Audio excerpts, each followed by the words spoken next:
ಎಲ್ಲರಿಗೂ ನಮಸ್ಕಾರ. ನೀವು ನೋಡ್ತಿದ್ದೀರಾ ಸ್ಪೀಡ್ ನ್ಯೂಸ್ ವಿಶೇಷ. ನಾನು ಪ್ರಿಯಾ ಸೋಮೇಶ್. ನಿಮಗೆ ಲಾಂಗ್ ಹೇರ್ ಬೇಕಾ? ಹೇರ್ ಫಾಲ್ ಆಗೋದು ಸ್ಟಾಪ್ ಆಗಬೇಕಾ? ಹೇರು ಥಿಕ್ ಅಂಡ್ ಶೈನಿ ಆಗಿ ಸಾಫ್ಟ್ ಅಂಡ್ ಸ್ಮೂತ್ ಆಗಿ ಈ ರೀತಿಯಾಗಿ ಕಾಣಿಸ್ಬೇಕಾ? ಈ ಒಂದು ಹೇರ್ ಆಯಿಲ್ ನ ನೀವು ಮಾಡ್ಕೊಳ್ಳಿ. ಅದು home made hair oil.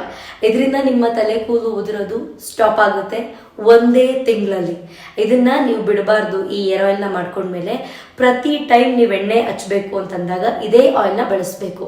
At least ವಾರಕ್ಕೆ 2 ಬಾರಿನಾದ್ರೂ ಈ ಒಂದು ಎಣ್ಣೆನ ಅಪ್ಲೈ ಮಾಡ್ತಾ ಬಂದ್ರೆ 100% ನಿಮ್ಮ ಹೇರ್ ಏನ್ ಫಾಲ್ ಆಗ್ತದೆ ಅದು ಕಂಪ್ಲೀಟ್ ಆಗಿ ಸ್ಟಾಪ್ ಆಗುತ್ತೆ. ಅದ್ರ ಜೊತೆಗೆ ಹೇರು ರೀಗ್ರೋತ್ ಆಗೋದಕ್ಕೆ ಶುರುವಾಗುತ್ತೆ. ಸೊ ಅದನ್ನ ಹೇಗೆ ಮಾಡೋದು ಬನ್ನಿ ಹೇಳ್ಕೊಡ್ತೀನಿ. ಮೊದಲನೇದಾಗಿ 1 ಲೀಟ್ರಷ್ಟು ಪ್ಯಾರಾಚೂಟ್ ಕೊಕೊನಟ್ ಆಯಿಲ್ ನ ತಗೊಳ್ಳಿ. ನೀವು ಬೇಕು ಅಂತಂದ್ರೆ ನೀವು ಈ ಗಾಣದಿಂದ ತೆಗೆಸ್ಕೊಳ್ತೀರಲ್ಲ ಆ ಎಣ್ಣೆ ಆದ್ರೂ ಓಕೆ. ಬಟ್ ಆದ್ರೆ ನಾನ್ ಯೂಸ್ ಮಾಡಿರೋದು ಪ್ಯಾರಾಚೂಟ್ ಕೊಕೊನಟ್ ಆಯಿಲ್. ಸೊ ಹಂಗಾಗಿ ನಾನೇನ್ ಯೂಸ್ ಮಾಡಿದೀನಿ ಅದನ್ನ ನಿಮಗೆ ಹೇಳ್ಬಹುದು. ಮೊದಲನೇದಾಗಿ 1 ಲೀಟ್ರಷ್ಟು ಪ್ಯಾರಾಚೂಟ್ ಕೊಕೊನಟ್ ಆಯಿಲ್ ನ ತಗೊಳ್ಳಿ. ಇದಕ್ಕೆ ಬೇಕಾಗಿರೋದು 5 ಪದಾರ್ಥಗಳು. ಮೊದಲನೇದಾಗಿ ಗರಿಕೆ ಹುಲ್ಲು. ನಿಮಗೆ ಗರಿಕೆ ಹುಲ್ಲು ಹಳ್ಳಿ ಕಡೆ ಬೇಗ ಸಿಕ್ಬಿಡುತ್ತೆ, ಬಟ್ ಸಿಟಿಯಲ್ಲಿ ಸ್ವಲ್ಪ ಕಷ್ಟ. ಬಟ್ ಗರಿಕೆ ಹುಲ್ಲು, ಬೆಟ್ಟದ ನೆಲ್ಲಿಕಾಯಿ, ಈ ಪುಟಾಣಿ ಚಿತ್ರ ನೆಲ್ಲಿಕಾಯಿ ಬರುತ್ತಲ್ಲ ಅದನ್ನ ತಗೋಬೇಡಿ. ಬೆಟ್ಟದ ನೆಲ್ಲಿಕಾಯಿ ಅಂತ ಸಿಗುತ್ತೆ, ಅದೊಂದು 3 ನೆಲ್ಲಿಕಾಯಿ ತಗೊಳ್ಳಿ. ಜೊತೆಗೆ ವಿಳೆದೆಲೆ, ಎಲೆ ಅಡಿಕೆ ಹಾಕೊಳ್ತಾರಲ್ಲ ಆ ಒಂದು ವಿಳೆದೆಲೆಯನ್ನ ತಗೊಳ್ಳಿ. ಈರುಳ್ಳಿ ಅಂತಂದ್ರೆ ಸಣ್ಣ ಸಣ್ಣ ಈರುಳ್ಳಿ ಬೇಕಾದ್ರೂ ನೀವು ತಗೊಳ್ಬಹುದು, ಅಥವಾ ದೊಡ್ಡ ಈರುಳ್ಳಿ ಬೇಕಾದ್ರೂ ನೀವು ತಗೋಬಹುದು. ನಿಮಗೆ ಯಾವ ಈರುಳ್ಳಿ ಕಂಫರ್ಟಬಲ್ ಅನ್ಸುತ್ತೆ, ಅಥವಾ ನೀವು ಯಾವ್ದಾದ್ರು ಚಿಕ್ಕ ಈರುಳ್ಳಿ ಅಪ್ಲೈ ಮಾಡ್ತಿದ್ದೀರಾ ಹೇರಿಗೆ ಅಂತಂದ್ರೆ ನೀವು ಅದನ್ನು ಕೂಡ ತಗೋಬಹುದು. ಅದ್ರ ಜೊತೆಗೆ ಪ್ಯಾರಾಚೂಟ್ ಕೊಕೊನಟ್ ಆಯಿಲ್. ಈಗ ಗರಿಕೆ ಹುಲ್ಲು, ಅದ್ರ ಜೊತೆಗೆ ವಿಳೆದೆಲೆ, ಈರುಳ್ಳಿ, ಇದನ್ನೆಲ್ಲದನ್ನು ಕ್ಲೀನಾಗಿ, ಕರಿಬೇವಿನ ಸೊಪ್ಪು, ಇದಿಷ್ಟನ್ನು ಹಾಕಿ ಮಿಕ್ಸಿ ಜಾರಲ್ಲಿ ಪೇಸ್ಟ್ ಮಾಡ್ಕೊಳ್ಳಿ. ಮೊದಲನೇದಾಗಿ ಎಲ್ಲದನ್ನು ಕೂಡ ಕ್ಲೀನಾಗಿ ವಾಶ್ ಮಾಡ್ಕೊಳ್ಳಿ. ಈ ನೆಲ್ಲಿಕಾಯಿ ಆಗಿರಬಹುದು, ಗರ್ಕೆ ಹುಲ್ಲಾಗಿರಬಹುದು, ವಿಳೆದೆಲೆ ಆಗಿರಬಹುದು, ಅದ್ರ ಜೊತೆಗೆ ನಾನು ಆಗ್ಲೇ ಹೇಳ್ದಂಗೆ ಕರಿಬೇವಿನ ಸೊಪ್ಪು ಆಗಿರಬಹುದು. ಇದಿಷ್ಟನ್ನು ಕ್ಲೀನಾಗಿ ಫಸ್ಟ್ ತೊಳ್ಕೊಳ್ಳಿ ನೀರಲ್ಲಿ. ತೊಳೆದಾದ ನಂತರ ಇದೆಲ್ಲದನ್ನು ಒಂದು ಮಿಕ್ಸಿ ಜಾರಿಗೆ ಹಾಕಿ ಚೆನ್ನಾಗಿ ರುಬ್ಕೊಂಡು ಆದ ನಂತರ ಒಂದು ಪಾತ್ರೆಗೆ, ನಾನ್ ಸ್ಟಿಕ್ ಪಾತ್ರೆಗೆ ಫಸ್ಟ್ ಪ್ಯಾರಾಚೂಟ್ ಕೊಕೊನಟ್ ಆಯಿಲ್ನ ಹಾಕೊಳ್ಳಿ. ಅಥವಾ ನೀವು ಯಾವ ಎಣ್ಣೆ ನ್ಯಾಚುರಲ್ ಆಗಿ ಗಾಣದಿಂದ ತಗ್ಸಿರ್ತೀರಲ್ಲ ಆ ಎಣ್ಣೆನ ಹಾಕೊಂಡಾದ ನಂತರ ಅದಕ್ಕೆ ನೀವು ಈ ಪೇಸ್ಟ್ ಮಾಡ್ಕೊಂಡಿದ್ದೀರಲ್ಲ ಗರಿಕೆ ಹುಲ್ಲು, ವಿಳೆದೆಲೆ, ನೆಲ್ಲಿಕಾಯಿ, ಈರುಳ್ಳಿ, ಕರಿಬೇವಿನ ಸೊಪ್ಪು, 5 ಇಂಗ್ರೀಡಿಯೆಂಟ್ಸ್, ಇದಿಷ್ಟನ್ನು ಮಿಕ್ಸಿ ಜಾರಲ್ಲಿ ಹಾಕಿ ಮಿಕ್ಸಿ ಮಾಡ್ಕೊಂಡಿರ್ತೀರಲ್ವಾ, ಯಾವುದೇ ಕಾರಣಕ್ಕೂ ನೀರನ್ನ ಆ್ಯಡ್ ಮಾಡಬೇಡಿ. ಇದೆಲ್ಲದನ್ನು ಕ್ಲೀನಾಗಿ ನೀರಲ್ಲಿ ವಾಶ್ ಮಾಡಿ ತೆಗೆದುಬಿಟ್ಟು ಆನಂತರ ಮಿಕ್ಸಿ ಜಾರಲ್ಲಿ ಹಾಕಿ ಚಂದ ಪೇಸ್ಟ್ ಮಾಡ್ಕೊಳ್ಳಿ. ಅದಾದ ನಂತರ ಆ ಪೇಸ್ಟ್ ಏನಿದೆ ಅದನ್ನು ನೀವು ಆ ಎಣ್ಣೆ ಒಳಗಡೆ ಹಾಕಿ ನಿಧಾನಕ್ಕೆ ಮಿಕ್ಸ್ ಮಾಡಿ ಬಿಟ್ಬಿಡಿ. ಅದು ನೀಟಾಗಿ ಹರಡ್ಕೊಳ್ಳುತ್ತೆ ನೀರಲ್ಲಿ, ಎಣ್ಣೆಯಲ್ಲಿ. ಅದಾದ ನಂತರ ಒಂದು 20 to 25 ಮಿನಿಟ್ಸ್ ಬೇಕು. ಲೋ ಫ್ಲೇಮಲ್ಲಿ ಮಾಡ್ಕೊಳ್ಳಿ. ನಿಮ್ಮ ಮನೆಯಲ್ಲಿ ಒಲೆ ಇದ್ರೆ ಗುಡ್, ಇಲ್ಲ ಅಂತಂದ್ರೆ ಪರವಾಗಿಲ್ಲ, ಗ್ಯಾಸ್ ಮೇಲೆ ಇಟ್ಟು ಒಂದು 25 to 30 ಮಿನಿಟ್ಸ್ ಆಗ್ಬೋದು ಈ ಒಂದು ಎಣ್ಣೆನ ರೆಡಿ ಮಾಡೋದಕ್ಕೆ. ಅದನ್ನ ನೀವು ಹಾಗೆ ನಿಧಾನಕ್ಕೆ ಅವಾಗ ಕೈ ಆಡಿಸ್ತಾ ಚೆನ್ನಾಗಿ ಅದನ್ನ ಕುದಿಯೋಕೆ ಬಿಟ್ಬಿಡಿ.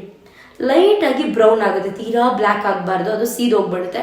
ಅಂದ್ರೆ ಒಳಗಡೆ ಇರುವಂತಹ ಇಂಗ್ರೀಡಿಯೆಂಟ್ ಏನಿದೆ ಅದು ಲೈಟ್ ಬ್ರೌನ್ ಆಗ್ತಾ ಬರುತ್ತೆ. ಆ ಬ್ರೌನ್ ಆದ ನಂತರ ನೀವು ಅದನ್ನ ಇಳಿಸ್ಬಿಡಿ ಕೆಳಗಡೆ. ತೀರಾ ಲೈಟು ಇರಬಾರ್ದು, ಈ ಪಾಚಿ ಕಲರ್ ಆಗಕ್ಕೆ ಶುರುವಾಗುತ್ತೆ ಕುದಿತಾ. ಅದಾದ ನಂತರ ಲೈಟ್ ಬ್ರೌನ್ ಆಗುತ್ತೆ. ತೀರಾ ಕಪ್ಪುಗಾಗಬಾರ್ದು, ಲೈಟಾಗಿ ಗ್ರೀನ್ ಕಲರ್ ಕೂಡ ಇರಬಾರ್ದು, ಬ್ರೌನ್ ಕಲರ್ ಆಗಬೇಕು. ಅದಾದ ನಂತರ ಅದನ್ನ ಒಂದ್ ಕಡೆ ಸ್ಟೋರ್ ಮಾಡಿಟ್ಬಿಡಿ, ಒಂದ್ ಕಡೆ ಮೂಲೆಯಲ್ಲಿ. ಏನು ಅದನ್ನ ಮಾಡ್ಬಿಡಿ, ನೀಟಾಗಿ ಮಿಕ್ಸ್ ಮಾಡಿಬಿಡಿ, ಹಂಗೆ ಇಟ್ಬಿಡಿ. ಓವರ್ ನೈಟ್ ಅದು ಹಂಗೆ ಇರಬೇಕು ಆ ಎಣ್ಣೆ. ನೆಕ್ಸ್ಟ್ ಡೇ ಬೆಳಗ್ಗೆ ಎದ್ದ ಮೇಲೆ ಅದೊಂದು 12 hours ಆದಮೇಲೆ ಅದನ್ನು ಸೋಸ್ಕೊಳ್ಳಿ. ಯಾವುದಾದ್ರೂ ಒಂದು ಗಾಜಿನ ಡಬ್ಬಿಯಲ್ಲಿ ಹಾಕಿಟ್ಬಿಡಿ. ನೀವು ಅದನ್ನು ಬಿಸಿ ಮಾಡಬೇಕು, ಕಾಯಿಸ್ಬೇಕು, ಕುದಿಸ್ಬೇಕು ಏನೂ ಇಲ್ಲ. ನೀವು ಪ್ರತಿದಿನ ಹೇರ್ ಆಯಿಲ್ ಅಪ್ಲೈ ಮಾಡಬೇಕು ಅನ್ನಿಸ್ದಾಗೆಲ್ಲ ತಲೆ ಕೂದಲನ್ನ ಕ್ಲೀನಾಗಿ ಮಾಡ್ಕೊಳ್ಳಿ. ಕೂ ಮಾಡ್ಕೊಂಡಿದ್ದ ತಕ್ಷಣನೇ ಆ ಒಂದು ಹೇರ್ ಆಯಿಲ್ನ ನಿಮ್ಮ ಸ್ಕಾಲ್ಪಿಂದ ಹಿಡಿದು ಕೂದಲು ತುದಿವರೆಗೂ ಅಪ್ಲೈ ಮಾಡಿಬಿಟ್ಟು ಒಂದು 3 hours ಬಿಡಿ. ಬಟ್ ಬೆಸ್ಟ್ ಏನು ಗೊತ್ತಾ, ನಿಮಗೆ ಬೆಸ್ಟ್ ರಿಸಲ್ಟ್ ಬೇಕು ಅಂದರೆ ಓವರ್ ನೈಟ್ ಬಿಡಿ. ಓವರ್ ನೈಟ್ ಬಿಟ್ಟು ನೆಕ್ಸ್ಟ್ ಡೇ ನೀವು ಯಾವ ಶಾಂಪು, ಯಾವ ಕಂಡೀಷ್ನರ್ ಯೂಸ್ ಮಾಡ್ತೀರೋ ಅದನ್ನ ಅಪ್ಲೈ ಮಾಡ್ತಾ ಬನ್ನಿ. ಮೇನ್ ಆಗಿ ಏನಂತಂದ್ರೆ ಮೊದಲನೇಗೆ ಒಂದು 2-3 ಸತಿ ಅಪ್ಲೈ ಮಾಡುವಾಗ ಸ್ವಲ್ಪ ಹೇರ್ ಫಾಲ್ ಅನ್ಸುತ್ತೆ. ಬಟ್ ಅದು ಹೋಗ್ತಾ ನಿಮ್ಮ ಹೇರ್ ಫಾಲ್ ಕಂಟ್ರೋಲಿಗೆ ಬರುತ್ತೆ, ಡ್ಯಾಂಡ್ರಫ್ ಕಂಟ್ರೋಲಿಗೆ ಬರುತ್ತೆ. ನಿಮ್ಮ ಹೇರು ಥಿಕ್ ಆ್ಯಂಡ್ ಸ್ಮೂತ್ ಆಗಿ ಬೆಳೆಯೋದಕ್ಕೆ ಹೆಲ್ಪ್ ಮಾಡುತ್ತೆ. 5 ಇಂಗ್ರೀಡಿಯೆಂಟ್ಸ್ ಇಂದ ನಿಮ್ಮ ಹೇರ್ ತುಂಬಾ ಚೆನ್ನಾಗಾಗುತ್ತೆ. ಇದನ್ನು ಟ್ರೈ ಮಾಡಿ, 100% ನಿಮಗೆ ಒಳ್ಳೆ ರಿಸಲ್ಟ್ ಸಿಗುತ್ತೆ. ನೀವು ಯಾವ ಶಾಂಪು, ಯಾವ ಕಂಡೀಷ್ನರ್ ಯೂಸ್ ಮಾಡ್ತಿದ್ರೆ ಅದರಲ್ಲೇ ವಾಶ್ ಮಾಡ್ಕೋಬಹುದು. ಮೇನ್ ಆಗಿ ಉಗುರು ಬೆಚ್ಚಗಿರೋ ನೀರಲ್ಲಿ ಸ್ನಾನ ಮಾಡ್ತಾ ಬನ್ನಿ. ತೀರಾ ಬಿಸಿ ನೀರಲ್ಲಿ ತಲೆಗೆ ಸ್ನಾನ ಮಾಡಬೇಡಿ. ಉಗುರು ಬೆಚ್ಚಗಿರೋ ಬೆಚ್ಚಗಿರೋ ನೀರು ಸ್ನಾನ ಮಾಡ್ತಾ ಬನ್ನಿ. ಎಲ್ಲದಕ್ಕಿಂತ ಮುಖ್ಯವಾಗಿ ಒಳ್ಳೆ ಫುಡ್ ತಿನ್ನಿ, ಚೆನ್ನಾಗಿ ನೀರು ಕುಡೀರಿ, ಪಿಲ್ಲೋ ಕವರ್ ಚೇಂಜ್ ಮಾಡಿ, ಬೆಡ್ ಸ್ಪ್ರೆಡ್ ಚೇಂಜ್ ಮಾಡಿ, ನಿಮ್ಮ ಹೇರು, ಸ್ಕಾಲ್ಪು, ಸ್ಕಿನ್ನು ಎಲ್ಲನೂ ಕೂಡ ನೀಟಾಗಿ ಇಟ್ಕೊಡಿ. ಅದ್ರ ಜೊತೆಗೆ ರಾತ್ರಿ ಮನೆಗೆ ಬರ್ತಿದ್ದಂಗೆ ತಲೆ ಕೂದಲನ್ನ ಚೆನ್ನಾಗಿ ಬಾಚಿ, ಮೊದಲನೇದಾಗಿ ಕೈ ಬೆರಳುಗಳಿಂದ ನಿಮ್ಮ ಕೂದಲನ್ನ ಈ ರೀತಿಯಾಗಿ ಬಾಚ್ಕೋಬೇಕು. ಆ ನಂತರ ಬಾಚಣಿಗೆಯನ್ನು ಹಾಕಿ ಬಾಚ್ಕೊಂಡು ಆ ನಂತರ ಲೂಸಾಗಿ ಒಂದು ಜಡೆನ ಹಾಕ್ಕೊಂಡು ಬಿಟ್ಬಿಟ್ರೆ ಸಾಕು. ಬೆಳಗ್ಗೆ ಎದ್ದು ಹೇರ್ ವಾಶ್ ಮಾಡ್ಕೊಂಡು ಬಂದರೆ ಸಾಕು, ನಿಮ್ಮ ಹೇರ್ ಫಾಲ್ ಕಂಟ್ರೋಲಿಗೆ ಬರುತ್ತೆ. ಒಳ್ಳೆ ಫುಡ್ ತಿನ್ನಿ, ಚೆನ್ನಾಗಿ ನೀರು ಕುಡೀರಿ, ಚೆನ್ನಾಗಿ ನಿದ್ರೆ ಮಾಡಿ ಅಂತ ಹೇಳ್ತೀನಿ. ನಿಮಗೇನಾದರೂ skin care, hair care videos ಬೇಕು ಅಂದರೆ ಈ ಪೇಜಲ್ಲಿ ಎಲ್ಲ ರೀತಿಯಾದಂತಹ skin care, hair CARES videos ಇದೆ, ಒಂದ್ಸಲ ನೀವು ಚೆಕ್ ಮಾಡ್ಕೊಳ್ಬಹುದು.